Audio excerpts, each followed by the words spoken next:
ನನ್ನ ಹೆಸರು ಸುನೀಲ್, ವಯಸ್ಸು 29. ನನಗೆ ಸುಮಾರು 18 ವಯಸ್ಸು ಆದಾಗಿನಿಂದ ನಾನೊಬ್ಬ ಮಾತೃಕಾಮಿ. ನನಗೆ ನನ್ನ ಅಮ್ಮನ ಮೇಲೆ ಕಾಮ ಹುಟ್ಟಲು ಮುಖ್ಯ ಕಾರಣ ನನ್ನ ಸ್ನೇಹಿತರು.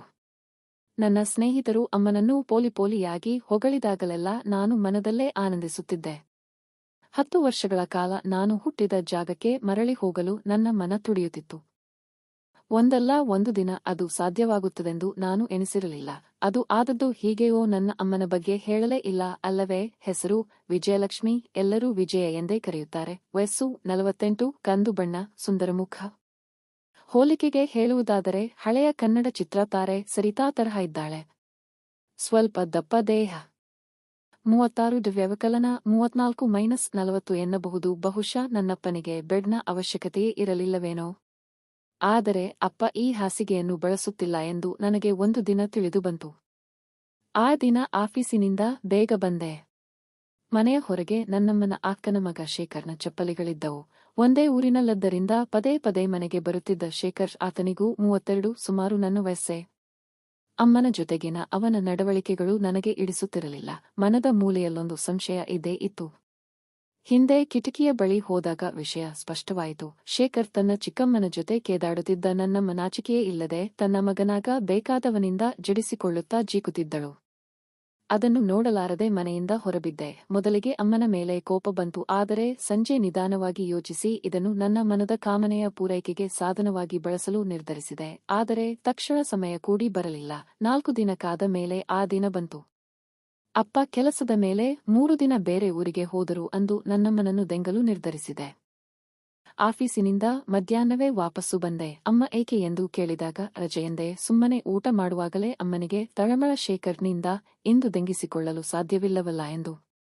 ಊಟವಾದ ಮೇಲೆ ನಾನು ನನ್ನ ರೂಮಿಗೆ ಹೋಗಿ ಅವಳನ್ನೇ ಗಮನಿಸುತ್ತಿದ್ದೆ. ನೇರ ಅವಳು ಬೆಡ್ರೂಮಿಗೆ ಹೋಗಿ ಅವನಿಗೆ ಫೋನ್ ಮಾಡಿ ಇಂದು ಬೇಡ ಎಂದು ಹೇಳಿ ಫೋನ್ ಇಡುತ್ತಿದ್ದಾಗ ನಾನು ರೂಮ್ ಪ್ರವೇಶಿಸಿದೆ. ಯಾರದಮ್ಮ ಫೋನ್? ಶೇಖರ್ಗ ಎಂದೆ. ಅಮ್ಮನ ಮುಖ ಗಾಬರಿಯಿಂದ ಕೆಂಪಾಯಿತು. ಅಮ್ಮ, ನನಗೆಲ್ಲ ಗೊತ್ತು. ನಿಮ್ಮಿಬ್ಬರ ಸಂಬಂಧ ಎಂದೆ. ನನ್ನ ಹಠಾತ್ ದಾಳಿಗೆ ಅಮ್ಮ ಕಕಾಬಿಕ್ಕಿಯಾಗಿ ಅಳತೊಡಗಿದಳು. ಅಮ್ಮ, ಅಳಬೇಡ, ನನಗೊತ್ತು ಇದು ನಿನ್ನ ತಪ್ಪಲ್ಲ, ಅಪ್ಪನ ತಪ್ಪು. ಆದರೂ ನೀನು ಹೀಗೆ ಮಾಡಬಾರದಿತ್ತು. ಈಗಲೂ ಕಾಲ ಮಿಂಚಿಲ್ಲ. ನನ್ನ 2 ಷರತ್ತುಗಳಿಗೆ ಒಪ್ಪಿದರೆ ಇದನ್ನು ನಾನು ಯಾರಿಗೂ ಹೇಳಲ್ಲ ಎಂದೆ. ಈಗ ಅಮ್ಮ ಸ್ವಲ್ಪ ಶಾಂತವಾದಳು. ಏನವು ಎಂದಳು. 1, ನೀನು ಇನ್ನು ಮುಂದೆ ಶೇಖರ್ ಸಹವಾಸ ಮಾಡಬಾರದು, ಆಯಿತು. 2, ಶೇಖರ್ನ ಬದಲು ನನ್ನಿಂದ ನೀನು ಮಾಡಿಸ್ಕೋಬೇಕು.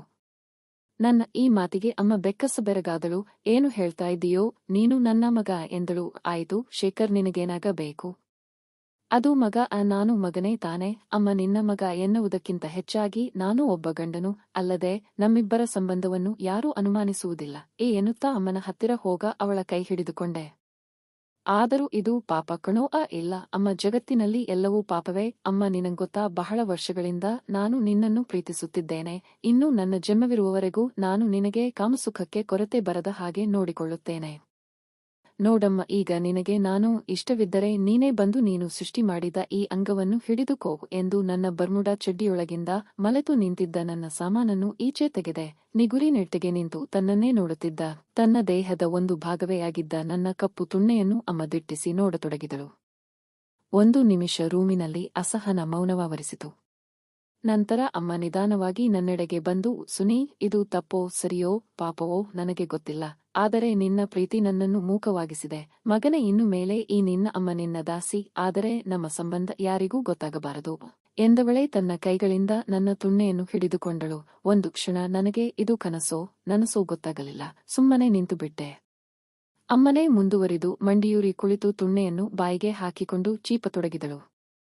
ಮಗುವಾಗಿದ್ದಾಗ ನನಗೆ ಮೊಲೆಯುಡಿಸಿದ್ದ ನನ್ನ ಮುದ್ದು ಅಮ್ಮನಿಗೆ ಬೆಳೆದು ದೊಡ್ಡವನಾಗಿ ತುಣ್ಣೆಯುಡಿಸುತ್ತಿರುವ ನನ್ನ ಸ್ಥಿತಿಯನ್ನು ನನಗೆ ನಂಬಲಾಗಲಿಲ್ಲ. ತಕ್ಷಣ ನನ್ನ ಬಟ್ಟೆ ಬರ್ಮುಡಾ ಕಳಚಿ ಬೆತ್ತಲಾದೆ. ಆಸೆಯಿಂದ ತನ್ನ ಗಂಟಲಿನವರೆಗೆ ತುರುಕಿಸಿಕೊಂಡು ನನ್ನ ಸಾಮಾನನ್ನು ಚೀಪುತ್ತಿದ್ದ ಅಮ್ಮನಿಗೆ, ಅಮ್ಮ ಪ್ಲೀಸ್ ಬಿಡು, ನನಗೆ ನನ್ನ ಮೊದಲ ಸ್ಖಲನವನ್ನು ನಾನು ಹುಟ್ಟಿದ ಜಾಗದಲ್ಲಿಯೇ ಮಾಡಬೇಕೆಂಬ ಆಸೆ ಎಂದೆ. ಅಮ್ಮ ಮೇಲೆ ಎದ್ದು ನಿಂತಳು. ನಾಚಿಕೆಯಿಂದ ಅವಳ ಮುಖ ಕೆಂಪಾಗಿತ್ತು. ತುಟಿಯ ಮೇಲೆಲ್ಲ ನನ್ನ ರಸ ಮಿಂಚುತ್ತಿತ್ತು. ಮೇಲ್ತುಟಿಯ ಮೇಲ್ಭಾಗದಲ್ಲಿ ನನ್ನ ಶಾಟದ ಒಂದು ಕೂದಲು ಅಂಟಿಕೊಂಡಿರುವುದನ್ನು ನೋಡಿ ನನಗೆ ರೋಮಾಂಚನವಾಯಿತು. ಅಮ್ಮನನ್ನು ಹಾಸಿಗೆಯ ಬಳಿಗೆ ಕರೆತಂದು ಕೂರಿಸಿದೆ.